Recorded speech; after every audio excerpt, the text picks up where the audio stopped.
ನಮಸ್ತೆ ಸ್ನೇಹಿತರೆ, ನಾನಿವತ್ತು ಈಸಿ ಆ್ಯಂಡ್ ಕ್ವಿಕ್ಕಾಗಿ ಒಂದು ಪಾಲಕ್ ಪನ್ನೀರ್ ರೆಸಿಪಿ ಮಾಡಿ ತೋರಿಸ್ತಾ ಇದ್ದೀನಿ. ಪಾಲಕ್ ಸೊಪ್ಪನ್ನು ಬೇಯಿಸೋಂಗಿಲ್ಲ, ಪನ್ನೀರ್ನ ಫ್ರೈ ಮಾಡ್ಕೊಳ್ಳೋಂಗಿಲ್ಲ, ಈಸಿಯಾಗಿ ತೋರಿಸ್ತಾ ಇದ್ದೀನಿ. ಯಾವ ರೀತಿ ಮಾಡೋದು ಅಂತ ನೋಡೋಣ ಬನ್ನಿ. ಮೊದಲಿಗೆ ಒಂದು ಫ್ರೈಯಿಂಗ್ ಪ್ಯಾನ್ಗೆ ಸ್ವಲ್ಪ ಎಣ್ಣೆ ಹಾಕಿದ್ದೀನಿ. ಒಂದು ಅರ್ಧ ಸ್ಪೂನಷ್ಟು ಜೀರಿಗೆ ಸ್ವಲ್ಪ ಫ್ರೈ ಆದಮೇಲೆ ಒಂದು ಈರುಳ್ಳಿನ ಈ ರೀತಿ ಸಣ್ಣಗೆ ಹೆಚ್ಚಿ ಹಾಕಿದ್ದೀನಿ. ಈರುಳ್ಳಿನ ಸ್ವಲ್ಪ ಚೆನ್ನಾಗಿ ಎಣ್ಣೆಯಲ್ಲಿ ಬಾಡಿಸ್ಕೋಬೇಕು. ಸ್ವಲ್ಪ ಕಂದು ಬಣ್ಣ ಬರೋವರೆಗೂ ಚೆನ್ನಾಗಿ ಫ್ರೈ ಮಾಡ್ಕೋಬೇಕು. ಈರುಳ್ಳಿ ಫ್ರೈ ಆದಮೇಲೆ ಒಂದು ಸ್ಪೂನಷ್ಟು ಶುಂಠಿ ಬೆಳ್ಳುಳ್ಳಿ ಪೇಸ್ಟನ್ನು ಹಾಕಿ ಇದನ್ನು ಕೂಡ ಸ್ವಲ್ಪ ಚೆನ್ನಾಗಿ ಹಸಿ ವಾಸನೆ ಹೋಗೋವರೆಗೂ ಬಾಡಿಸ್ಕೋಬೇಕು.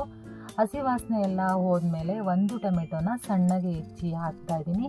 ಟೊಮೆಟೊ ಎಲ್ಲ ಸಾಫ್ಟ್ ಆಗೋವರೆಗೂ ಕೂಡ ನಾವು ಚೆನ್ನಾಗಿ ಬೇಯಿಸ್ಕೋಬೇಕು.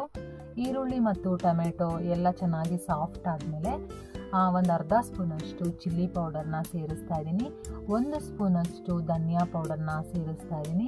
ಒಂದು ಕಾಲು ಸ್ಪೂನಷ್ಟು ಅರಿಶಿನ, ಒಂದು ಅರ್ಧ ಸ್ಪೂನಷ್ಟು ಗರಂ ಮಸಾಲ, ರುಚಿಗೆ ತಕ್ಕಷ್ಟು ಉಪ್ಪು, ಇದನ್ನೆಲ್ಲ ಹಾಕಿ ಸ್ವಲ್ಪ ಚೆನ್ನಾಗಿ ಮಿಕ್ಸ್ ಮಾಡ್ಕೊಳ್ಳೋಣ.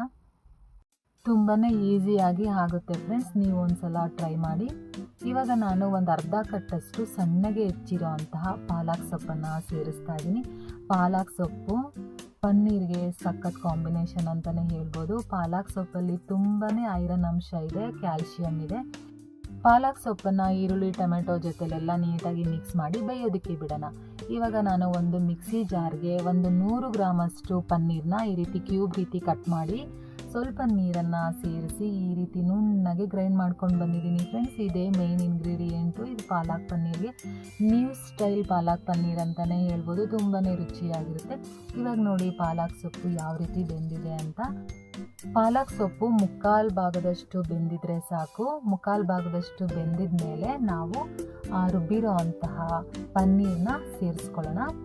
ನೋಡಿ ಯಾವ ರೀತಿ ಕಾಣಿಸ್ತಿದೆ ಅಂದರೆ ತುಂಬ ಚೆನ್ನಾಗಿ ಕಾಣಿಸ್ತಿದೆ. ಇವಾಗಲೇ ತಿನ್ನೋಣ ಅಂತ ಅನ್ನಿಸ್ತಿದೆ, ಆ ರೀತಿ ಕಾಣಿಸ್ತಿದೆ. ಯಾರಿಗೆಲ್ಲ ಈ ರೆಸಿಪಿ ಇಷ್ಟ ಆಯಿತು ಅಂತ ನನಗೆ ಕಮೆಂಟ್ ಮಾಡಿ. ಇವಾಗ ಇದನ್ನೆಲ್ಲ ಚೆನ್ನಾಗಿ ಮಿಕ್ಸ್ ಮಾಡಿಕೊಂಡು ಆ ಮಿಕ್ಸಿ ಜಾರ್ಗೆ ಸ್ವಲ್ಪ ನೀರನ್ನು ಸೇರಿಸಿ ಹಾಕೋಬೇಕು. ನೀವು ಇವಾಗಲೇ ನೋಡ್ಕೊಳ್ಳಿ, ನಿಮಗೆ ಯಾವ ಕನ್ಸಿಸ್ಟೆನ್ಸಿಗೆ ಬೇಕೋ ಆ ಕನ್ಸಿಸ್ಟೆನ್ಸಿಗೆ ನೀವು ನೀರನ್ನು ಹಾಕ್ಕೊಂಡು ಅಡ್ಜಸ್ಟ್ ಮಾಡ್ಕೊಳ್ಳಿ. ನೀರೆಲ್ಲ ಹಾಕಿ ನಮಗೆ ಯಾವ ಕನ್ಸಿಸ್ಟೆನ್ಸಿಗೆ ಬೇಕೋ ಆ ಕನ್ಸಿಸ್ಟೆನ್ಸಿಗೆಲ್ಲ ಅಡ್ಜಸ್ಟ್ ಮಾಡ್ಕೊಂಡಾದಮೇಲೆ 1.5 ಸ್ಪೂನಷ್ಟು ಕಸ್ತೂರಿ ಮೇಥಿನ ಹಾಕ್ತಾಯಿದ್ದೀನಿ ಫ್ರೆಂಡ್ಸ್. ಕಸ್ತೂರಿ ಮೇಥಿ ಹಾಕೋದ್ರಿಂದ ಫ್ಲೇವರ್ಫುಲ್ಲಾಗಿ ಚೆನ್ನಾಗಿರುತ್ತೆ, ತುಂಬಾ ರುಚಿಯಾಗಿರುತ್ತೆ. ಆ ಘಮ ಅಂತೂ ಸೂಪರಾಗಿರುತ್ತೆ. ಅದನ್ನೆಲ್ಲ ಹಾಕಿ ಒಂದು ಲಿಂಟನ್ನು ಕ್ಲೋಸ್ ಮಾಡಿ ಒಂದು 2-3 ನಿಮಿಷ ಬೇಯಿಸಿದ್ರೆ ಸಾಕು.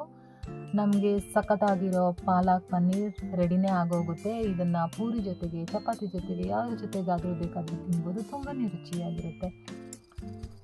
ಇದನ್ನೆಲ್ಲ ನೀಟಾಗಿ ಮಿಕ್ಸ್ ಮಾಡ್ಕೊಳ್ಳಿ. ಇವಾಗಲೇ ಒಂದು ಸಲ ನೋಡ್ಕೊಂಡ್ಬಿಡಿ, ಉಪ್ಪು ಏನಾದರೂ ಕಡಿಮೆ ಇದ್ದರೆ ಸ್ವಲ್ಪ ಉಪ್ಪು ಹಾಕ್ಬಿಟ್ಟು ಇನ್ನೂ ಒಂದು ಸಲ ಲಿಂಟನ್ನು ಕ್ಲೋಸ್ ಮಾಡಿ 1 ನಿಮಿಷದಷ್ಟು ಬೇಯೋದಕ್ಕೆ ಬಿಡೋಣ. ಇವಾಗ ಒಂದು ಸಣ್ಣದಾಗಿ ಒಗ್ಗರಣೆ ಮಾಡ್ಕೊಳ್ಳೋಣ ಫ್ರೆಂಡ್ಸ್. ಇದೇ ಮೇನ್ ರುಚಿ ಕೊಡುತ್ತೆ ಅಂತಲೇ ಹೇಳ್ಬೋದು. ನಾನು ಸ್ವಲ್ಪ ಕಾಯಿಸಿರೋ ಎಣ್ಣೆಗೆ ಒಂದು ಅರ್ಧ ಸ್ಪೂನಷ್ಟು ಕಾಶ್ಮೀರಿ ಚಿಲ್ಲಿ ಪೌಡರ್ನ ಹಾಕಿದ್ದೀನಿ. ಅದು ಖಾರ ಇರಲ್ಲ ಅಲ್ವಾ, ಕಲರ್ಗೋಸ್ಕರ ಕಾಶ್ಮೀರಿ ಚಿಲ್ಲಿ ಪೌಡರ್ನ ಹಾಕಿ ಒಂದು 7ರಿಂದ 8 ಎಸಳಷ್ಟು ಬೆಳ್ಳುಳ್ಳಿನ ಸಣ್ಣಗೆ ಕಟ್ ಮಾಡಿ ಹಾಕಿದ್ದೀನಿ.